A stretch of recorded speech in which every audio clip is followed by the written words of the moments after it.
wabarakatuh.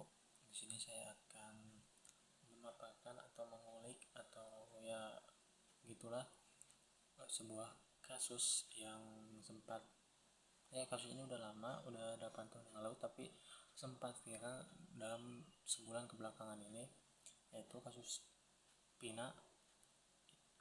Nah, kasus Pina ini sebenarnya sudah terjadi pada 8 tahun yang lalu.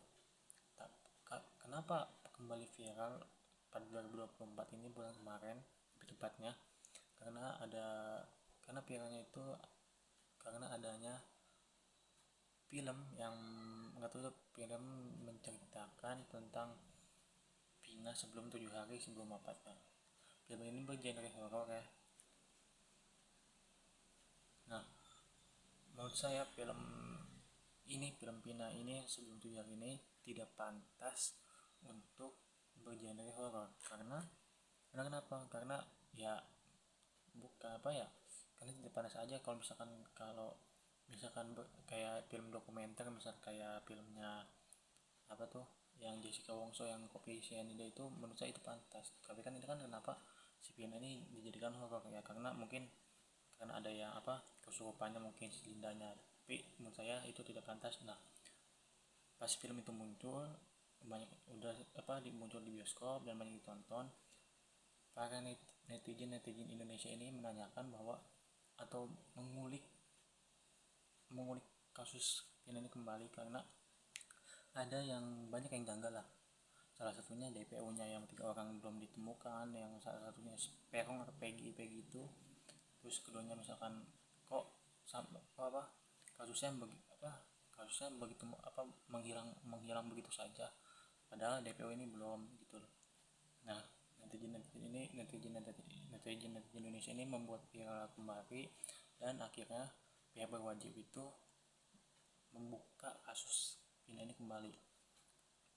Oke, kita mulai dari ini aja kali ya.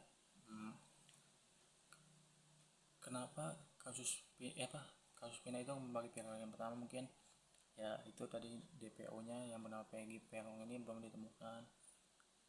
Kan itu itu juga janggal ya. Kenapa misalkan dari 8 tahun kok bisa gitu kan sampai sekarang tidak ditemukan, dan tahun 2014 pas tahun kejadiannya itu kenapa kasus ini menghilang saja gitu, padahal si 3 DPO itu belum ditemukan, kenapa gitu. Terus juga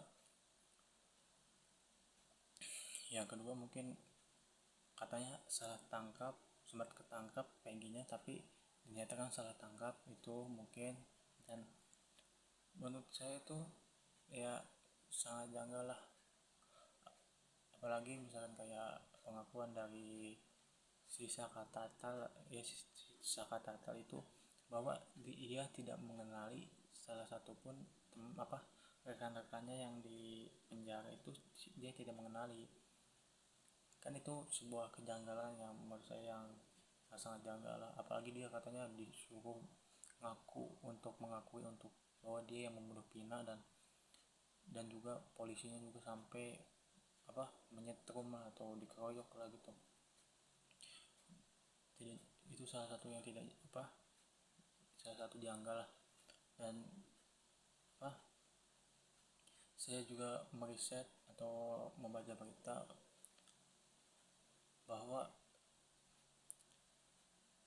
katanya itu bahwa si Peggy ini banyak memberitakan bahwa seorang anak dari, entah itu dari anggota DPR dari Kabupaten Cirebon ataupun dari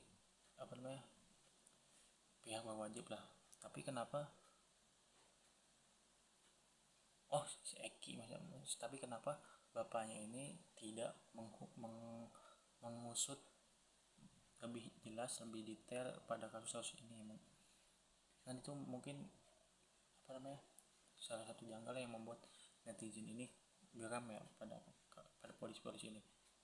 Ya misalkan netizen kita nggak membiarkan kasus ini, ya mungkin kasus ini nggak bakal viral lagi sampai sekarang.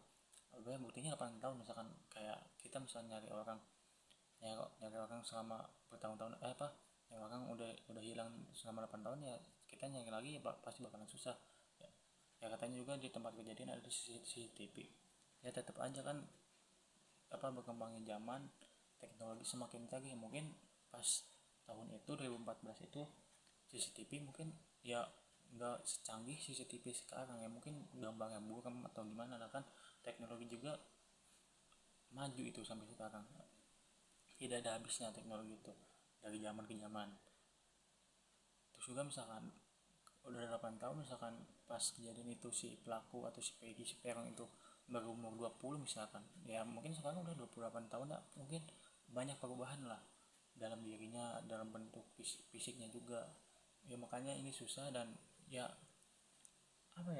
tidak masuk akal aja sih. Misalkan sekarang ini juga sekarang juga berlanjut karena apa tuh, saya sudah nggak mengikuti kasusnya karena emang ya udah nggak piara lagi sampai sekarang.